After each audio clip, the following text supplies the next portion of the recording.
We're Team Impala. My name is Carlos Ortiz. My name is Cindy Enriquez. My name is Noel Lam. My name is Kevin Chavarin. We're East Los Angeles College Engineering and Technology students. We are enrolled in Professor Davidian's GE 101 course during the winter session of 2016. We'll be demonstrating our final Stirling Engine project design. Here we have the pressure chamber, which is the whole can, the power piston, which is the PVC pipe, the diaphragm, which is the balloon. We have the piston guiding rod, which is the wire. We have the displacer piston, which has steel wool. Our flywheel, which is our CD, our crankshaft, and our displacing guiding wire. And our heat source will be fire. So now, our heat source is on.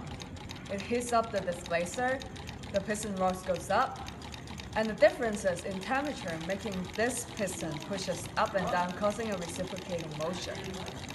Now I will demonstrate how the heat source powers the engine. Once I remove the heat source, the engine will start slowing down. And once I put it back, it will go back to its normal state.